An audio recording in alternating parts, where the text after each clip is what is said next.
안녕하세요. 예디야기입니다. 예디야기의 사연을 여러분들에게 읽어드릴 DJ 유진입니다. 구독과 좋아요는 채널 운영에 큰 힘이 됩니다. 꼭 부탁드리며 저는 여러분들의 댓글도 모두 읽고 있습니다. 댓글도 많은 참여 부탁드립니다. 그럼 오늘의 사연 바로 시작할게요. 아이를 낳고 키우고 육아하는 데 있어서 책임감과 계획은 꼭 필요하다고 생각합니다. 어쩌다 실수로 생긴 아이일지라도 말이죠. 안녕하세요. 무책임한 오빠의 금쪽 같은 지새끼를 내 새끼로 키우고 있는 여동생입니다. 모두에게 생명은 귀하고 한없이 소중하다고 생각해요. 하지만 전 저희 오빠를 바로 옆에서 봐오면서 그런 것도 결국엔 사람마다 다르다. 인간이 덜 된 사람은 아이를 키울 능력도 주제도 되지 않는다라는 생각을 가지게 되었습니다.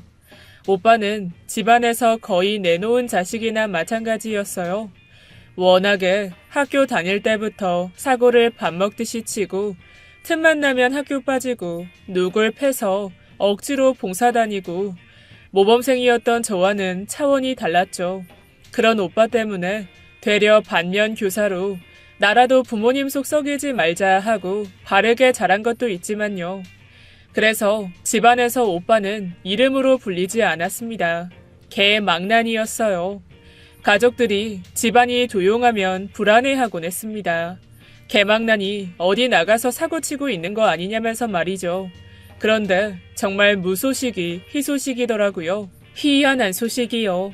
여느 때처럼 학교에서 크게 사고를 치고는 부모님께 뒤지게 혼나고 몇 달간 집에 안 들어오던 오빠는 한 손에 아기를 안고 돌아왔습니다. 대충 무슨 일인지를 감지한 듯 새파랗게 질린 얼굴의 엄마는 오빠에게 그 아이 뭐냐고 물었고 오빠는 무슨 곶감 세트 내밀듯 불안에 떠는 엄마에게 아기를 디밀며 지 새끼라고 하더군요. 아이고, 내 새끼. 아니, 내 딸이라는데 나는 생긴 줄도 몰랐지. 그런데 이거 봐. 내 눈이랑 코랑 똑 닮지 않았어? 완전 붕어빵이야. 엄마는 그대로 쓰러졌고 아버지는 때릴 기세로 골프채를 들고 서 계시다가 쓰러지는 엄마를 안으셨어요. 내민 아이를 받아든 건 저였습니다. 오빠는 쓰러진 엄마를 뒤로 하고는 제 용돈을 뜯어내고 바로 나가버렸어요.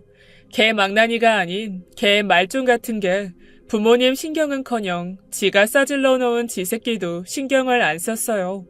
부모님께서는 애기 엄마 데려오라고 그래도 식이라도 올리고 제대로 살아보라고 오빠를 혼내기는커녕 타이르셨습니다. 그리곤 얼마 지나지 않아 아이의 엄마라는 사람이 집에 왔는데 딱 봐도 제 나이 또래 학생 같았습니다. 학생이지만 학교는 안 다니고 중퇴했다고 하고 부모는 계시지만 한 분은 행불에 한 분은 저희 오빠처럼 무책임하고 신경 안 쓰시는 분인 건지 연락이 안 된다고만 했어요. 오빠도 문제지만 아기 엄마도 무척이나 철없고 생각 없어 보였습니다. 하긴 생각이 있었으면 그 어린 나이에 아이를 가지고 무턱대고 낳지는 않았겠죠. 이 결혼, 이게 맞을까 싶었는데 부모님 마음은 저와는 달랐습니다. 얼레벌레 결혼식도 급하게 마련하시고 별의별 노력을 다하셨어요. 남들이 보기에 그래도 자연스러운 보통의 가정처럼 보이려고 애쓰셨죠. 옆에서 제가 보기에 안쓰러울 정도로 말입니다. 반면에 철딱선이 없는 오빠는 그런 부모님의 노력에 별 관심이 없어 보였고 그저 귀찮은 듯한 표정만 가득했어요. 아이 엄마도 시큰둥한 태도에 어쩔 수 없다는 듯 억지스러운 표정만 지었습니다. 그렇게 어린 신랑 신부가 되어서 저희 집에 들어와 같이 살았고 그 억지스러운 꾸며진 신혼생활은 2달도 되지 않아 끝나버렸습니다. 아이 엄마가 도저히 자기는 애 엄마도 부인도 하기 싫다고 집을 나가버렸거든요. 생이별, 진짜 생이혼을 해버렸어요. 엄마는 또 쓰러지셨고 아빠는 뒷목을 잡으셨습니다. 그런데 철딱서니 오빠는 부모님과는 사뭇 달랐어요. 오빠는 꼭 무거운 짐을 벗어 던졌다는 듯이 홀가분해하면서 신나 보였습니다. 애초부터 잘 안 맞았고 애 때문에 억지로 결혼하는 것도 별로였다고 하면서 말이에요. 그리고 그때도 아이는 제 품에 있었어요. 이 애가 무슨 죄인지 저딴 부모 만나서 안타깝고 안쓰러울 뿐이었습니다. 아이도 어렸지만 그 당시 저도 어렸습니다. 그때 막 고2가 되었을 때였으니까요. 그래도 애기 보고 싶어서 학교 끝나면 득달같이 집에 오자마자 애기부터 보고 공부할 때 독서실 가야 하는데 독서실 안 가고 애기 포대에 싸서 안고 놀이터에서 그네 타면서 영어 단어 외우고 그랬었어요. 그래도 고모라고 오빠 딸이라서 그런 건지 이쁘더라고요. 그리고 시키지 않아도 제가 알아서 아이를 그렇게나 잘 보니 오빠 입장에서는 얼마나 편했겠어요. 오빠는 성적도 안 돼서 겨우겨우 부모님이 돈 주고 보낸 대학 다니면서 술 처먹고 다니고 노느라 바빴습니다. 그래도 애 아빠니 대학은 나와야 된다면서 곧 죽어도 부모님께서 고집하셨는데 그마저도 졸업장은 못 받았죠. 수업도 제대로 안 들었으니까요. 그러면서도 남들 하는 건 다 하고 싶었는지 차 사달라, 대학 친구들이랑 어울리려면 뭐가 필요하다, 돈 더 달라 난리도 아니었어요. 진짜 저 시키 정신 차리려면 아직 멀었구나 하고 전 무시하기에 바빴습니다. 그런데 그렇게 제가 개무시하는 오빠는 절 이용해 먹기 바빴어요. 이제 고3이 되고 정말 아이 볼 시간이 없었는데 제가 집에 오면 약속이 있다면서 무턱대고 저에게 아이를 안기고는 나가버리기 일쑤였습니다. 부모님께서도 생업이 있으셨기 때문에 저도 어찌할 수가 없었어요. 할 수 없이 아이 밥 먹이고 재우고 기저귀 갈면서 수험 생활을 했어요. 진짜 수능날에도 아기 데리고 갈 뻔했다니까요. 그렇게 친아빠인 오빠보다 제 손 뗄 날 없이 조카는 커갔습니다. 제가 오빠에게 아이 좀 보라고 한 소리라도 할라치면 능구렁이 같은 오빠는 늘 요리조리 피해갔어요. 야, 너는 머리도 똑똑한 애가 그렇게 안 돌아가냐? 내가 빨리 나가서 애기 엄마를 물색해야 네가 그 애를 보는 거 그만하지 않겠어? 빨리 새언니감을 데려올 테니까 그만 좀 보채. 그러니까 나 나간다. 아이 때문이라도 빨리 재혼해야 하지 않겠냐면서 저에게 사정을 말하는데 그때는 저도 어렸으니 그 말도 안 되는 말에 수긍했습니다. 조금만 참자, 조금만 봐주자 하는 생각으로 말이죠. 그렇게 제가 어린 나이에 고모가 아닌 보모 역할을 하다 원하는 대학에 가게 되었어요. 진짜 오빠같이 안 살고 부모님 편하게 해드리자는 생각으로 명문대에 학비 고민 없이 갔습니다. 넉넉한 점수로 말이죠. 아시는 분들은 잘 아시겠지만 대학은 입학보다 다니면서 점수 관리 잘하는 게 제일 중요해요. 좋은 대학일수록 졸업이 힘들거든요. 그래서 정말 열심히 해야지 생각했는데 입학 날부터 오빠가 제 첫 스타트를 회방 놓았습니다. 신입생 오리엔테이션에 가야 되는데 그럼 아이 볼 사람이 없다면서 저에게 오리엔테이션 가지 말라고 하는 거예요. 그것만은 절대 안 될 것 같아서 단호하게 절대 안 된다고 하고는 친구들을 처음 만날 기대에 부풀어 가방도 다 싸놓았죠. 그런데 그 다음날 제가 대학교 OT에 가려고 싸놓은 짐가방이 사라져 있는 거예요. 중요한 거 다 담아놓았는데 말이죠. 짐가방은 사라지고 그 위엔 종이 한 장이 달랑 놓여 있었습니다. 미안하다 동생. OT는 다음 생에 가는 걸로. 그 미친 자가 제 짐가방을 들고 날라버린 거예요. 저 진짜 그날 제 인생에서 제일 많이 울었던 것 같습니다. 그래서 엄마께서 달려 나오셔서 저 달래시고 일단 급한 대로 챙겨서 오리엔테이션 가라고 막 등 떠밀고 그러셨어요. 그런데 그때 엄마가 일하시다가 다치셔서 집에서 쉬고 계셨던 터라 제가 가버리면 엄마가 아픈 몸 이끌고 아이를 보셔야 되거든요. 그래서 울음을 삼키면서 괜찮다고 안 가도 되는 자리라고 둘러댔습니다. 그냥 그 새끼 오면 내가 죽인다 하고 이갈고 있었죠. 그렇게 저는 신입생인데 미리 친구들이나 선배들에게 인사도 못하고 이방인처럼 대학 생활을 시작했습니다. 강의 시간도 아이볼 시간에 맞춰서 오후로 다 미뤄서 잡고 그래서 같이 입학한 친구들이랑은 친해지지도 못하고 그랬어요. 늦게 복학한 선배들이나 불필요한 다른 과 사람들이나 알고 지냈죠.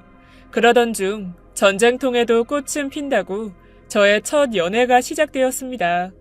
고등학생 때도 애본답시고 이성에는 눈 돌릴 틈도 없었어요. 공부하고 부모님 생각하느라 아예 관심에도 없었고요.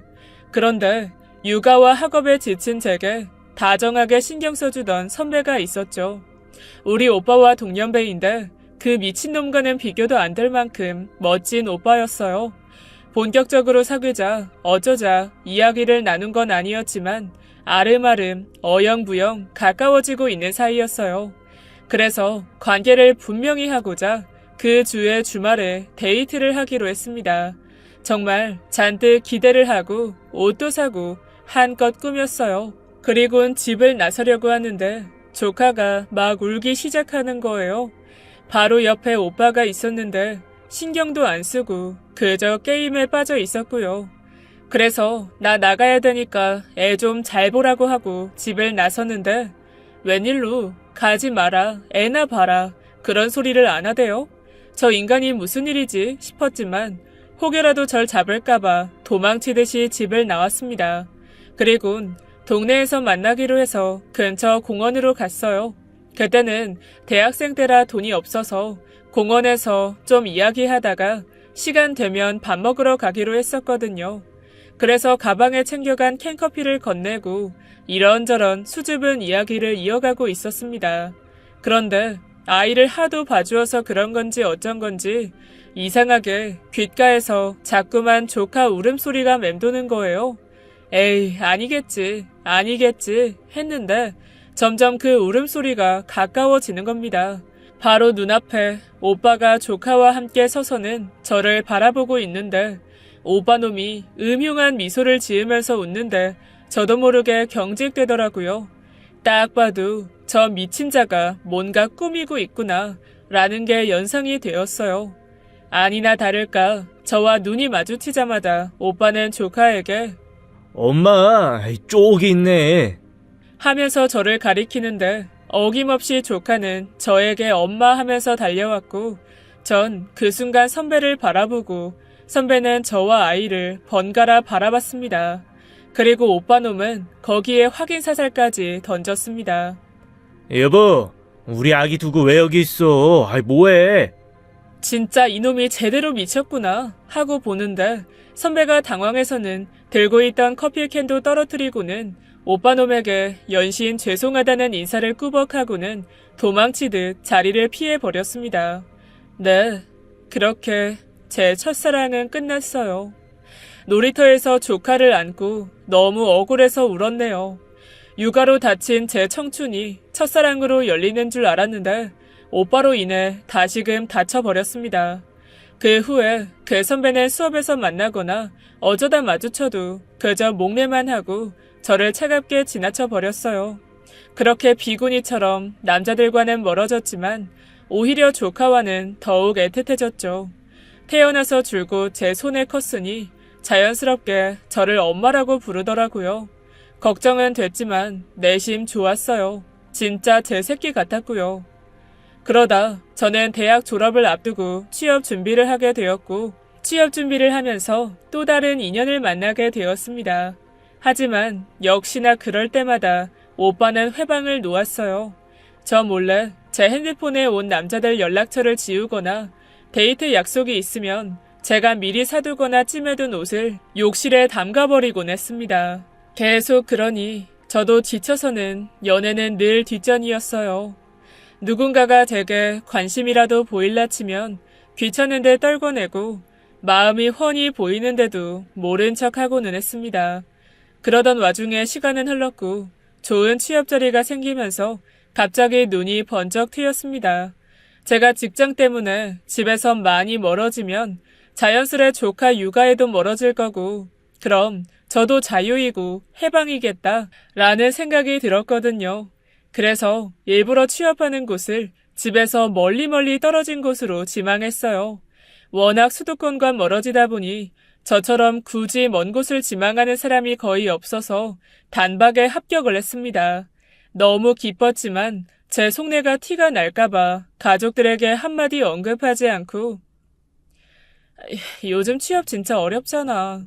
진짜 어려운 기회로 생긴 자리라서 어쩔 수 없이 멀리 가야 될 것 같아. 회사에서 기숙사랑 다 마련해준다고 하니까 너무 걱정은 말고. 그나저나 우리 조카가 너무 걸리네. 속보이는 말을 몇 마디 건네놓자 부모님께서는 그저 제 몸 걱정이나 하라고 하셨어요. 오빠 놈은 그 와중에 하는 말이 정 그러면 조카를 데리고 가라는 개소리를 시전했어요. 그때는 조카가 좀 자라서 7살이라서 말도 곧잘하고 저랑 장난도 치고 그럴 때였어요. 아무리 어려도 제가 멀리 간다는 것쯤은 인식할 수 있었죠. 어른들이 모여서 이런저런 이야기를 하니 갑자기 울음을 터뜨리더라고요. 엄마 가지 말라면서 말입니다. 제가 작정하고 가는 거긴 하지만 너무 서럽게 우니까 마음이 아프더라고요. 꼭 진짜 제 친자식이랑 생이별하는 느낌이랄까요? 아무리 그래도 나 없이도 잘 지내겠지. 내가 없으면 오빠가 더 잘하겠지 라는 생각이 컸어요. 아쉬운 이별을 뒤로하고 회사에서 마련해준 기숙사에서 지내고 이런저런 일을 배우면서 바쁘게 지내는데 다른 건 생각이 안 나도 자꾸만 잠들기 전에 조카 생각이 나는 거예요. 뭘 먹어도 이거 우리 조카가 좋아하는 건데 지금 잘 시간인데 지금 좋아하는 만화 볼 시간인데 하면서 별의별 생각들이 다 들었습니다. 오히려 제가 너무 조카가 보고 싶었어요.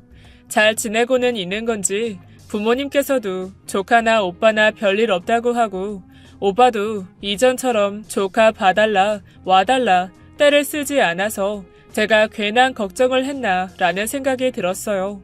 오히려 내가 일찍 자리를 좀 비웠어야 했나 싶었습니다. 그런데 그게 괜한 기우가 아니었어요. 퇴근하고 기숙사로 막 들어서려는데 익숙한 목소리가 들려왔습니다. 또 환청인가 싶었어요. 그래서 무시하고 그냥 들어서려는데 누가 제 등 뒤에 폭 안기는 거예요. 바로 조카였습니다. 너무 놀랐어요. 여긴 어떻게 찾아온 건지, 왜 온 건지 말이죠. 저를 안고는 계속 울기만 하고 아무 말을 하지 않았습니다. 집에 전화해보니 부모님께서 조카가 없어져서 한참을 찾았다고 그제야 안심하시더군요. 오빠놈은 애가 없어진 줄도 모르고 연락도 안 된다고 하고요. 딱 봐도 뻔히 보여서 아이를 챙겨서 기숙사로 들어갔습니다. 하루 종일 굶었는지 배에서 계속 꼬르륵 소리가 나는데 급한 대로 이것저것 챙겨 먹였어요. 별 소식이 없길래 나름 오빠가 잘 보고 있다고 생각했는데 조카에게 물어보니 거의 방치 수준이었습니다.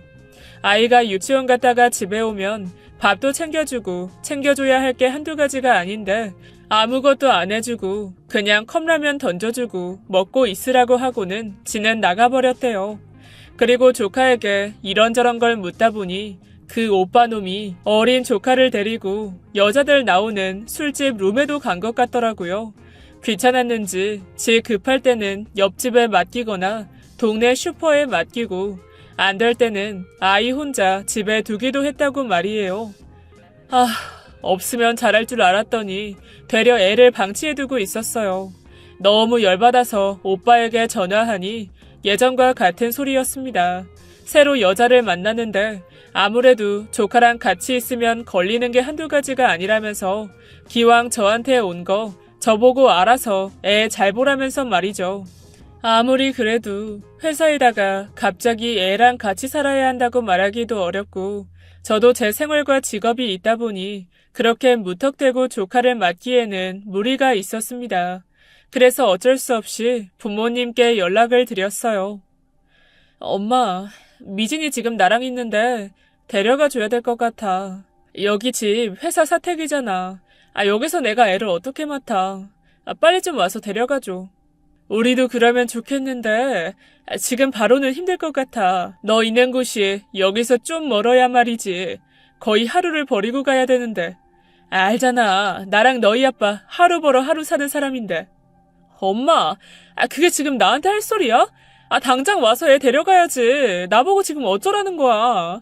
엄마 아빠도 오빠랑 똑같아. 무책임하고. 뭐든 나한테만 미루려고만 하고. 다들 생각들이 있기는 한 거야. 그리고 오빠만 자식이야?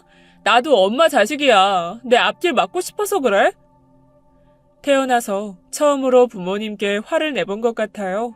사정 좀 알아달라는 엄마의 말에 여태껏 내가 커오면서 오빠 때문에 줄곧 봐온 사정들은 대체 뭐였는지, 그럼 전 언제쯤 제 사정을 누가 알아줄 거냐면서 바락바락 대들고는 언짢게 전화를 끊어버렸죠. 그러자 옆에서 듣고 있던 어린 조카가 자기 때문에 싸움이 난 걸 눈치챘는지 신발장으로 급하게 달려가 신발을 신는 거예요. 다시 돌아가야 할 것 같다면서 말이죠. 그래서 달래면서 신발을 다시 벗기는데 하루 종일 절 찾느라 얼마나 돌아다닌 건지 하얀 양말로 피가 비쳐 있었습니다. 제가 발을 닦아주고 반창고를 붙여주자 조카가 그런 제 손을 잡더니 고모가 내 엄마 해주면 안 돼? 내가 초콜릿이랑 인형이랑 사달라고 안 할 테니까 돈 많이 안 들게 할 테니까 내 엄마 해주면 안 될까? 어린아이 입에서 그런 말이 나오니까 가슴이 답답하면서 한편으로는 나도 이 아이에게 상처 주는 말을 혹여나 한 적은 없었을까 하고는 미안해졌습니다. 그래서 말없이 쳐다만 보고 있었어요. 조카는 더 묻지 않고 그저 제 손가락만 만지작거리고 있었습니다. 그때 제 나이 26이었습니다. 누구를 책임지겠다는 생각도 없었고 그저 제 앞가림하기 바쁠 나이였어요. 그렇게 조카 얼굴을 보니 또 마음이 약해져서는 이도저도 해결을 보지 못한 채 또 저는 조카를 맡게 되었어요. 조카의 학교도 제 사택 근처 학교로 옮겼습니다. 회사의 사정을 말씀드렸더니 처음엔 제 말을 안 믿으시더라고요. 세상에 그런 애 아빠가 어디 있냐면서 그렇다고 해도 왜 제가 맡게 됐는지, 한편으론 제 아이인데 둘러대는 거 아니냐는 질문까지 받았습니다. 저야 어릴 때부터 수없이 받아온 질문이라서 그런지 아무렇지 않았어요. 그래, 애 딸린 미혼모 취급받으면 어떠냐, 일만 잘하면 되지 하고 말이죠. 하지만 세상은 그렇게 호락호락하지가 않았습니다. 회사 내에 제가 애가 있다는 소문이 쫙 퍼지고 잘 어울려서 지내던 동료들이 하나 둘 저와 거리를 두기 시작했어요. 유일한 한 사람, 제 바로 위 상사분은 남들과 다르게 저를 챙기셨습니다. 김 과장님, 바로 지금의 제 남편이기도 하고요. 소문으로만 떠들어대기 바빴던 동료들과는 다르게 남편은 제 소문을 철석같이 믿고 있었어요. 정말 제가 애 딸린 미혼모인 줄 알았던 거죠. 그래서 어느 날은 저를 불러서는 저 편하게 생각하셔도 돼요. 저는 여자 혼자 애 키우고 미혼모고 그런 거 안 좋게 생각 안 해요. 외국 생활을 오래 하기도 했고 저희 어머니도 아버지 없이 저 혼자 키우셔서 고생 많이 하셨거든요. 그래서 그런지 자꾸만 그쪽이 신경이 쓰이네요. 뜬금없는 고백에 당황스러웠어요. 이걸 아니라고 해명하기도 뭐하고 맞다고 하기도 뭐하고 말이죠. 그저 제 아이 아니다, 조카일 뿐이다 라고 다른 사람들에게 말하듯이 대충 말했습니다. 그럼에도 남편은 왕따같이 혼자 지내는 제 곁에 늘 있어 주었어요. 밥 먹을 때도 일부러 저를 불러서 같이 먹거나 쉬는 날에 조카와 보낼 때는 저에게 연락해서 어디 놀러 가자고 하거나 불러냈죠. 물론 조카도 함께 말입니다. 그러면서 자연스럽게 알게 되었어요. 조카가 정말 제 아이가 아니라는 걸 말입니다. 오해 아닌 오해를 하게 되어서 미안하다고 남편은 제게 사과를 했지만 전 되려 그 모습이 너무 좋아 보였습니다. 호감으로 다가왔죠. 그러면서 더 가까워지고 깊은 관계가 되었습니다. 물론 저희 사이에 조카는 늘 있었어요. 연애 초반부터 늘 붙어 다녀서 남편과 조카의 사이도 꼭 아빠와 딸처럼 가까웠습니다. 그러던 어느 날 반가운 소식이 들려왔어요. 그렇게나 자기 딸에게 무관심하고 정신머리 놓고 다니는 오빠가 결혼을 한다는 거였습니다. 저에겐 그 어떤 소식들보다도 크게 반가웠어요. 하지만 그 소식에 조카의 얼굴은 많이 어두웠고 그 계기로 조카를 데리고 집에 돌아가게 되었습니다. 울며 불며 가기 싫다는 걸 겨우겨우 데리고 본가로 갔어요. 그런데 본가에 도착해서 보니 오빠와 결혼한다는 여자는 보이지 않고 오빠는 온 가족을 다 모아놓고 한다는 말이 저기 엄마 아빠, 내가 이번에 만난 여자는 진짜 진지해. 그래서 정말 놓치고 싶지가 않아. 그런데 그 여자가 내가 딸이 있는 거 몰라. 만나면서 진지한 사이가 되면 정말 말하려고 했어. 그런데 사람이 너무 좋다 보니까 놓칠까봐 말이 안 나와서. 내 딸 엄마 아빠 호적에 올리면 안 될까? 아이 그냥 지금처럼 어차피 나 아빠 목한 거 없었잖아. 안 그래?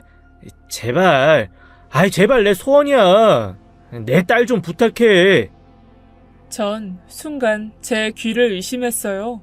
그간에도 딸이라기보다는 남보다도 못하게 봐오기는 했지만 지금 여자 때문에 지 자식을 버리겠다는 거잖아요. 그렇게 무책임한 사람이 누군가와 평생 가약을 맺는다는 것 자체도 이해가 가지 않았고 더 미치겠는 건 결혼할 여자분이 임신한 상태라는 겁니다. 그래서 아이가 있다는 걸 알게 되면 정말 큰일 날 거라면서 말이에요. 옛날처럼 오빠가 어리면 쥐업해서라도 어떻게 해봤겠지만 이미 나이도 처먹을 만큼 먹었고 그새에 부모님도 많이 늙으셨고 저도 어느덧 30대를 바라보는데 그런 아나무인 오빠를 어찌해야 할지 암담하더라고요. 하지만 그대로 볼 수만은 없어서 입을 열었습니다. 엄마, 아빠, 아무리 그래도 이번 거는 말도 안 돼. 여태 오빠 개망난이 짓 다 받아준 거 그것까지는 이미 지난 거 어쩔 수 없었다고 쳐. 근데 이렇게 지 새끼 함부로 하는 인간이 새로 결혼해서 퍽이나 잘 살겠다? 난 반대야. 절대로 안 돼. 안 되면 그 결혼할 사람한테 찾아가서라도 다 까발릴 거야. 오빠 이러면 진짜 천벌받아. 미진이한테 큰 죄 짓는 거라고. 알아? 정신 좀 차려. 제가 인정사정 볼 것 없이 상대에게 모든 사실을 다 말하겠다고 하자 오빠는 눈이 돌아서는 제 뺨을 후려쳤어요. 이제야 좀 좋은 사람 만나서 잘 살아보려는데 제가 초를 친다면서 말이죠. 오빠에게 맞고는 다리에 힘이 풀려 바닥에 엎드려 있었는데 방 안에 있던 조카가 뛰쳐나와서는 바로 오빠를 마구 때렸습니다. 그 고사리 같은 손으로 말이에요. 엉엉 울면서 우리 고모 때리지 말라고 아빠 나쁘다고 우는데 오빠에게 맞은 건 하나도 아프지 않았지만 조카의 눈물이 참 매웠어요. 저도 모르게 눈물이 나더라고요. 그렇게 조카를 가슴에 안고 울고 있다 보니 답이 떠오르더라고요. 조카는 오빠 아이가 아니다. 내 아이나 마찬가지다 하고 말입니다. 그 길로 아이 손을 잡고는 바로 제 집으로 와버렸어요. 오빠의 결혼이고 나발이고 알아서 하라고 내지르고는 전 결혼식에도 가지 않겠다고 선언했습니다. 물론 조카도 같이요. 부모님이나 오빠나 당연히 저에게 유구무원 할 말이 없으실 테니 닥달하거나 찾아오시지는 않았어요. 결혼식 소식이나 그 어떤 연락 없이 깜깜무소식이었어요. 어쩌면 제 눈치를 보고 있었는지도 모르겠네요. 조카의 호적은 일단 부모님 밑으로 들어갔습니다. 오빠가 결혼을 서둘렀거든요. 서류상 남아있으면 혼인신고할 때 걸릴 게 뻔하니 급하게 수를 써둔 거겠죠. 전 혼인한 상태가 아니었기 때문에 제가 맘대로 아이를 제 아이로 둘 수 없었습니다. 그렇게 조카가 내 여동생이 되어 있던 참에 조카의 담임 선생님께서 제게 호출을 하셨어요. 아이가 요새 조금 이상하다면서 말이죠. 그래서 급하게 시간을 내서 학교에 찾아갔어요.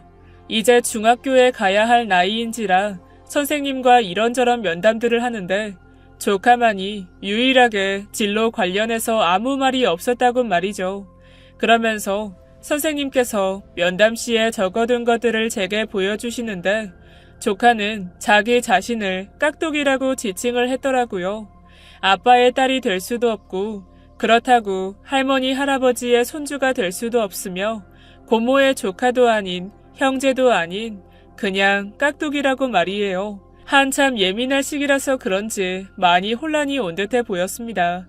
아이 사정을 잘 알고 있는 담임 선생님께서도 조카가 많이 힘들어 보인다고 말해주셨어요. 위태롭다고 말이죠. 관계 정리를 분명히 해야 할 것 같았습니다. 그래서 무슨 마음인 건지 그때 한참 만남을 이어오고 있던 과장님, 지금의 남편에게 적극적으로 말했어요. 연애는 이제 그만하고 결혼을 생각하자면서요. 그것도 1년 안에 말이죠. 제가 갑자기 적극적으로 결혼 얘기를 꺼내자 남편은 당황스러워하면서도 고맙게 응해 주었습니다. 그러면서 전 솔직하게 털어놓았어요. 사실 결혼을 서두르는 건 조카 때문이에요. 정말 미안하지만 결혼과 동시에 조카가 우리 아이가 될 거예요. 그런 건 괜찮아요? 안 된다고 하면 바로 결혼 접을게요. 조카가 중학생 되기 전에 결혼하고 서류 정리해서 내 아이로 만들 거예요.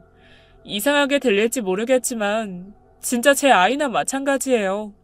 태어나서 지금까지 제 손으로 다 키웠고 앞으로도 내가 계속 키우고 싶고 지금 서두르는 건 아이가 너무 혼란스러워해서 마음에 병이 생길까봐 급하게 하는 거예요. 무슨 말을 어떻게 떠들어댔는지 잘 기억이 나진 않지만 남편은 제 이야기를 묵묵히 들어주었고 시댁에 설명을 드릴 시간이 필요하다고 했습니다. 남편도 조카를 오래간 봐왔기 때문에 그런 사정이라면 입양도 나쁘지 않게 생각하고 키울 마음도 분명 있다고 했죠. 그저 시부모님 설득에만 신경 쓰겠다면서 제가 원하는 날짜 안에 결혼하고 입양까지 모조리 하겠다고 하며 절 안심시켜 주었습니다. 지금 생각해보면 너무나 뻔뻔한 제안이었지만 그만큼 남편이 절 많이 배려해주고 조카와 정이 많이 들었었던 것 같아요. 그저 고마울 뿐이죠. 그렇게 아이에게만 온전히 신경을 쓰고 있던 와중에 오빠에게 연락이 왔습니다. 당장 그 주에 주말에 결혼할 거니까 오고 싶으면 오든지 말든지 하라면서 말이죠. 그 이야기를 들으니 5만 가지 생각이 다 들더라고요. 결혼식에 가서 모든 이야기를 다 털어놓고 다 엎어버리고 올까? 오빠를 한평생 노총각으로 썩어 문드러지게 해버릴까? 하고 말입니다. 비장하게 오빠의 결혼식장에 갔습니다. 물론 지금의 남편과 조카와 함께 말이죠. 진짜 다 털어버리고 다 뒤엎을 생각으로 갔는데 오빠와 결혼하기로 하신 분을 만나 뵙고 그 자리에서 남편이 하는 말에 모든 생각을 접었습니다.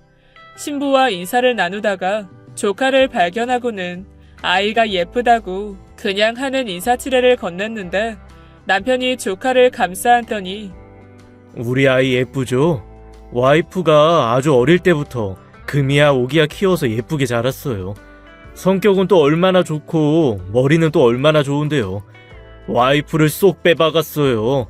절 닮은 거는 요 묘족이 하나 닮았네요. 대부분 와이프 닮아서 얼마나 다행인지 몰라요. 그래서 예뻐요.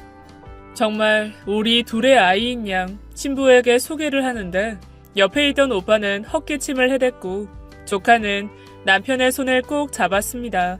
전 뒤돌아서서 눈물을 닦았고요. 너무 고마웠어요.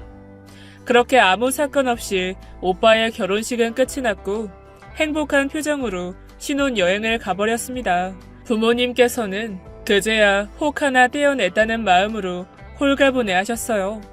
저도 욕은 하긴 했지만 제발 이번에는 잘 살아라, 정신 차리고 살아라 기원했습니다. 그리고 남편은 제게 털어놓았죠. 시댁의 설득이 잘 되지 않았다. 아무래도 납득하기 어려워하신다면서 말입니다. 하지만 결혼을 승낙받았으니 결혼해서 입양하고 잘 사는 모습 보여드리면서 이해시켜 드려보자 라고 해주었어요. 단기간의 설득은 소용도 효과도 없을 거라면서 말이죠. 원래 알기 전에는 표면적으로만 판단할 수밖에 없잖아. 그냥 자연스럽게 계속 미진이를 보여드리자. 내가 그랬던 것처럼 계속 보시고 같이 지내면 이해하시고 받아들이실 거야.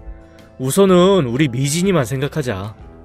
한마디로 온전히 허락해 주신 건 아니지만 믿고 나가자 이거였습니다.